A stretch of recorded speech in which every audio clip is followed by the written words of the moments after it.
another board member I'm about to introduce is Mr. Adam Jacobs. Adam is the owner of Fortis Fitness and Strength Training and Yoga Lux here in Carlsbad. And he's going to be interviewing Dr. Irwin Jacobs, his grandfather. And before we get to that interview, we'd like to cue up a little video that highlights them from about a month ago that was on, I believe, KFMB. So cue video. So what's it like barbecuing burgers with a billionaire who happens to be your grandfather? Sure, well, that's actually the first time I've ever seen him at a barbecue, so. When Irwin Jacobs was busy growing his fortune at Linkabit and Qualcomm, he was also growing a family. Adam was our first grandchild. From an early age, Grandpa and grandson shared a special bond. They used to have a basketball hoop on the front of the house here, so we'd go out there and shoot hoops. Back then, no one knew Adam would go on to play professional baseball in Australia. I found out very quickly that Adam had a very strong arm for throwing a baseball. So once he got it past a few years old, I didn't try to catch. Yeah. On March 19th, Adam will be throwing questions at his famous grandfather at the Carlsbad Achievement and Distinction Awards luncheon. You're an open book. Well, we'll find out. The last time I was at the Jacobs residence, the Secret Service kept the media 2 blocks away because Barack Obama was here, standing in this very spot. Now that's some clout. Well, we had dinner the first time he was here. He always loved getting out on the deck and being able to look out over La Jolla shores. Family pictures line the walls of their home with famous faces like Bill and Hillary Clinton. And if you look close, there's Adam waiting for his chance to step into the spotlight. Grandpa's always told me to start in the mailroom with whatever you're doing. In other words, start at the bottom, but always give back. Adam is the co-chair for the JCC Maccabi Experience that's inviting 2,500 Jewish teens to San Diego this summer. I played in the games when I was younger, I coached, and now is my chance to chair this great event. Irwin and Joan Jacobs have donated more than $500 million to good causes and always made time to put family first. They're still just grandma and grandpa to me. And I think that's something really cool and really special that we have. So who's the better barbecuer? Right. I had my time. He did. In the Zevely Zone, My wife says, keep away, you make too much of a mess now. Jeff Zevely, News 8. All right, that's a great introduction. Adam and Irwin, if you could unmute your mics, I'm going to mute mine, and the floor is yours. Thank you. Okay, well, thank you, Brett. It's funny, we filmed that video not that long ago, and a lot has changed, including the date of this event, and the JCC Maccabi Experience Games have been postponed to next year. It's my pleasure to introduce my grandfather, Dr. Irwin Jacobs. He has a very long resume and a ton of different awards and accolades that I could go into, but we don't have enough time for that. I just know that myself and a select few others are very fortunate to call him grandfather. So, I don't know if you have anything to add, Grandpa. Well, this is an unusual way for us to be getting together, but it sounds like it's going to be fun. So go right ahead. Okay. So I've put together a couple of different questions. We'll start with an easier one here. And I feel very fortunate. I've heard a lot of the stories over my time, but it's fun to be able to share these with others. So for those that don't know, tell us how you started Linkabit and Qualcomm. What was your motivation? What was your goal, and how did it come to fruition? Right. Well, actually, it goes back a little bit before that. After I received my degree at MIT, I stayed on and taught there for 7 years. But we decided to take 1 year's leave for our one visit to California. Came out, we had 3 sons at the time, and we enjoyed it very much. We discovered San Diego, thought great city, maybe we'll be able to retire here sometime. Just after getting back in Cambridge, Mass, I had a call from a former professor from Cornell, where Joan and myself were both undergraduates, saying there's a new university starting here in San Diego.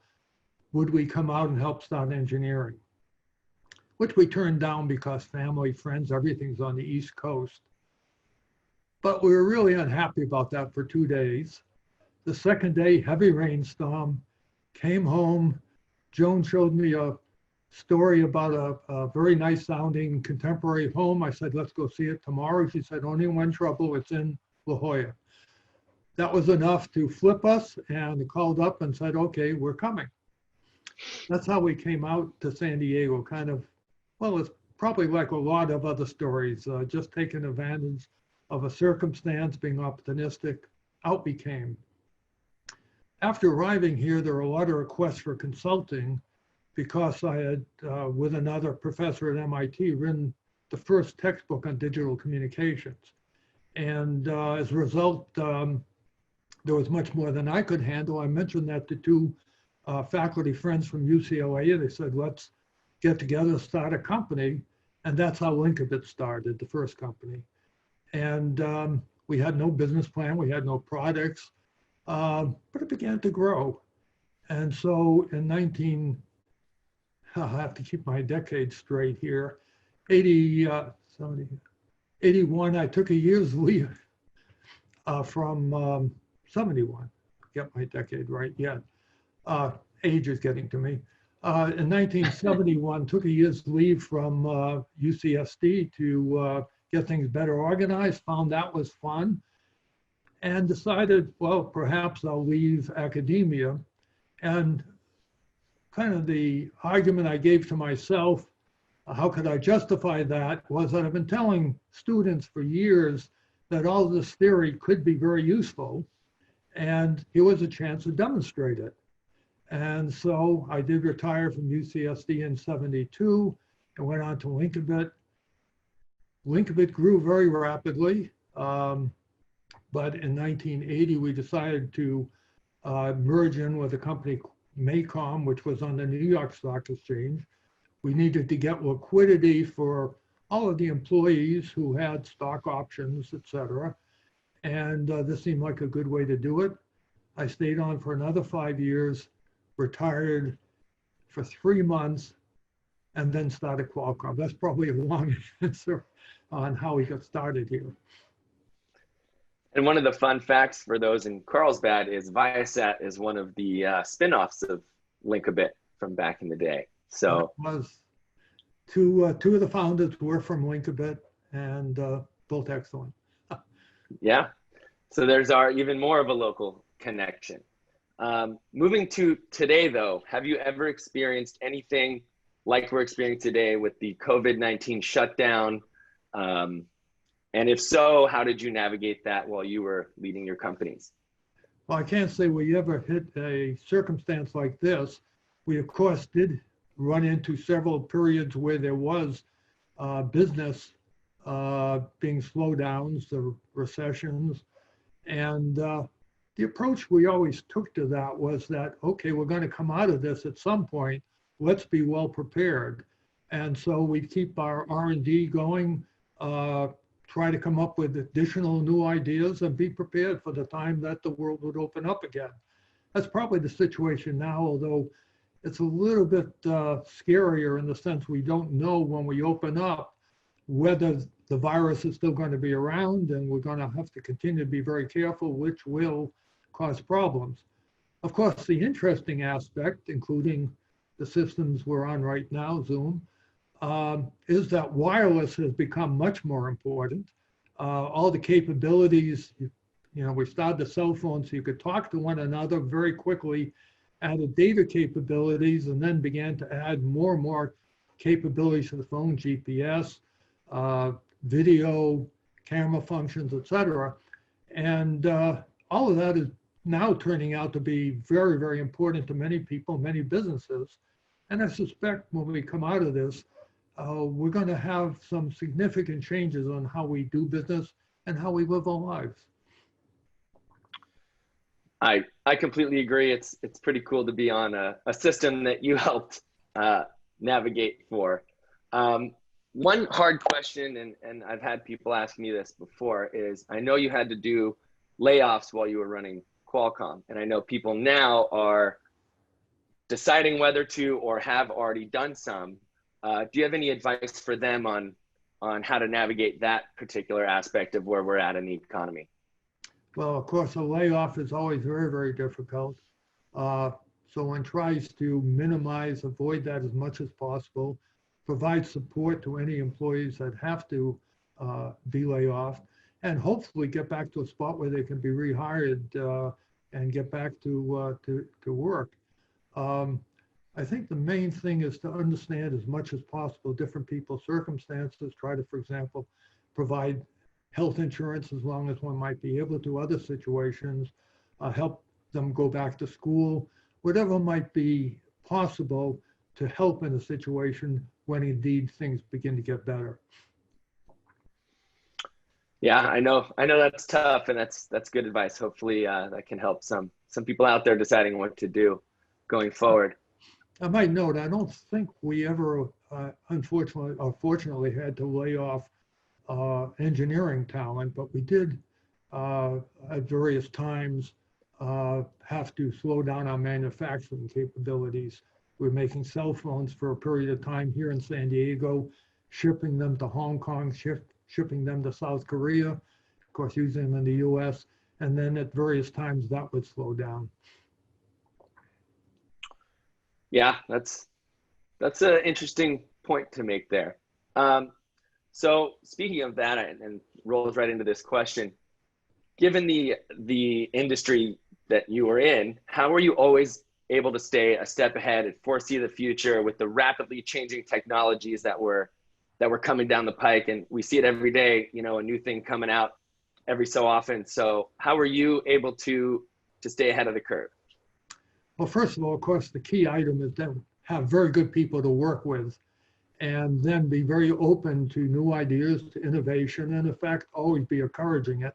No matter what aspect of the business you're talking about, there's always a better way of doing it. And of course, new products are very critical, but every aspect of the business can use some innovation. So we always stress that. When we were small, I could walk around, talk with people in the different labs, hear new ideas, various ones of those we could act on. As we got larger, we had to then rely very much on email and other communications, various contests, different ways of encouraging people to come up with the new ideas and then make them available so we could see which ones we're going to act on, which ones we'll have to pass on, wait on. But very important to continue to encourage it. Indeed, one often, in the case of Qualcomm, would have meetings with employees at various times. I'd kind of always end up with the statement that continue to think of Qualcomm as a small business, but a small business with a very good cash flow. So if you have ideas, we're able to move on them. One other aspect of that, by the way, is to continue to be opportunistic. Opportunities come up in different ways. A customer may come up with an idea, you might read something, an employee, of course, might suggest something. Be very open to those and be prepared. Try to have some resource that when a new opportunity comes up, sounds exciting, well, let's put some of that resource and investigate further. And you mentioned that as the company grew, you were able to, instead of having face-to-face meetings, meet over email, but still maintain that small business feel, the engagement from your employees. Now with most people working from home, you don't get that face-to-face anymore. As your company grew, how did you maintain that small business feel, that employee engagement that people are now struggling with all of their employees working from home? Of course, when I was at Qualcomm, that was prior to our having Zoom and the other video conferencing, so we didn't have face-to-face. One thing, of course, is at different locations, we ended up being very much of an international and remain very much an international company, is to try to periodically travel to different sites for the company, to be able to talk with people, etc. The main thing in any business is to provide leadership by example, not by dictating, saying this is good or that's good and this is bad or whatever. But people are going to watch, see what you're actually doing, what energy you're putting in, what exciting things that you're reacting to and supporting. And people like to have that kind of excitement, like to have the possibility of working on new things that can make a difference. And so continuing to promote that always turned out to be very valuable.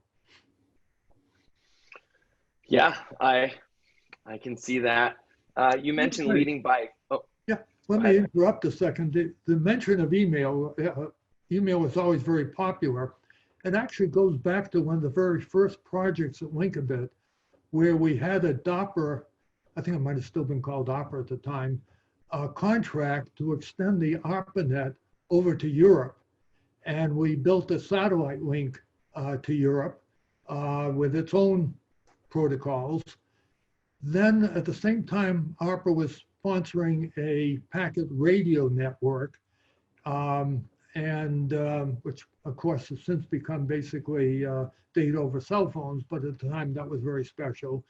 In any case, in 1977, I think it was, the internet protocol had just been developed, and we were selected with these three networks to try sending information network to network, inter-network on the three networks.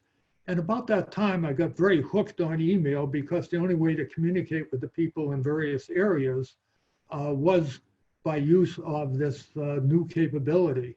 And ever since, of course, then we relied very heavily on email. And everyone thanks you for it. I guess everyone uses email today. So you mentioned leading by example, and not just in business, but in life. And even when you were growing your companies, you still made a point to always be at all of our family events, the sporting events, the theater shows, the school exhibitions. I know today, one of the hardest things people deal with is this work-life balance. What advice do you have to deal with that? And what tips can you give to people who are trying to balance work and life? Well, that's always one of the most difficult areas. One of the key arrangements we had as we were growing the businesses, growing a family, I always came home for dinner, at least on the few, except for the few times I was out of country around the city. But always we had dinner together. We had four sons at the time of Qualcomm, of course. And so a chance to talk about what's going on during the day, what I was experiencing, what they were experiencing.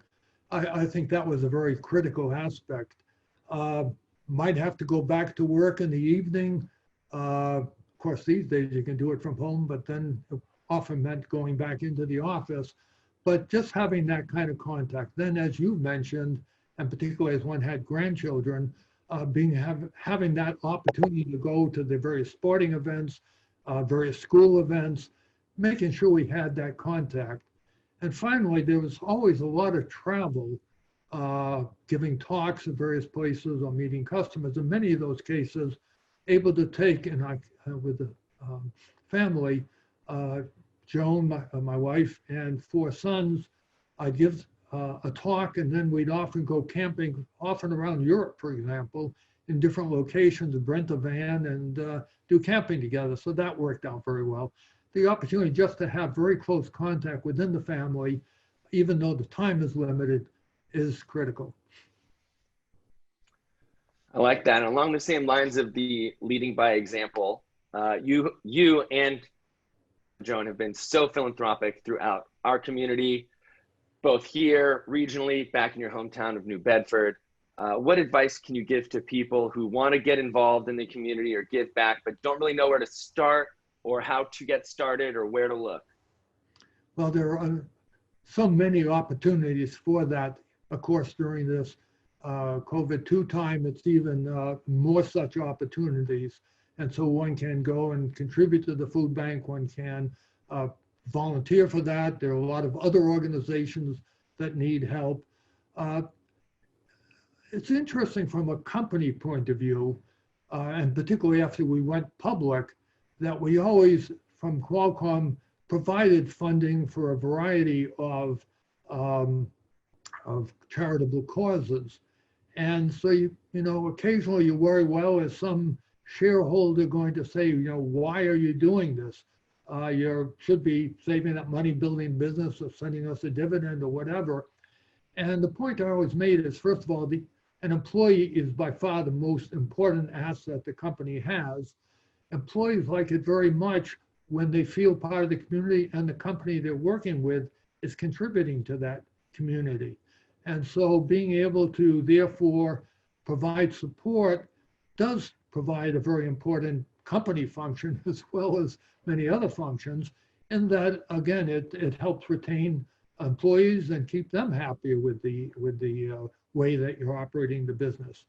One of the things we often did at Qualcomm was to have a lunch period where we invited a lot of different charities to come set up a table, share some food around, but have the employees then be able to go talk with people at the various groups, see which ones they might want to become active with, and then could volunteer both resource and hopefully some time. So always encourage, and I think that really helped the climate in the company be very positive. Mm-hmm.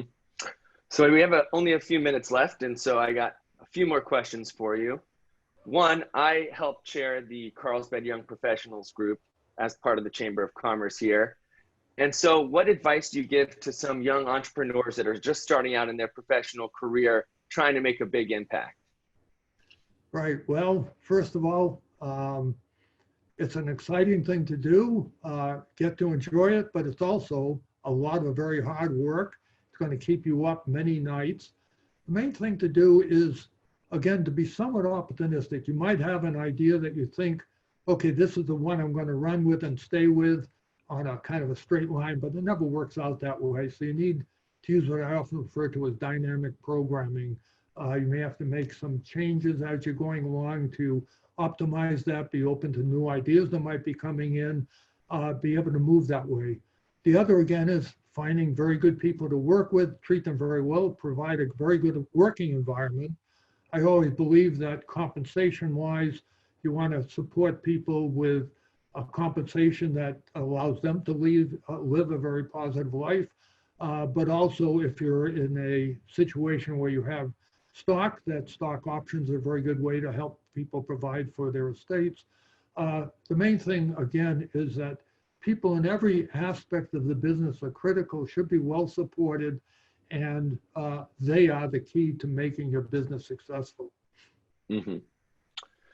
And then lastly, because I think we're up against it, is what is the worst advice anyone has ever given you? Maybe a high school guidance counselor or something.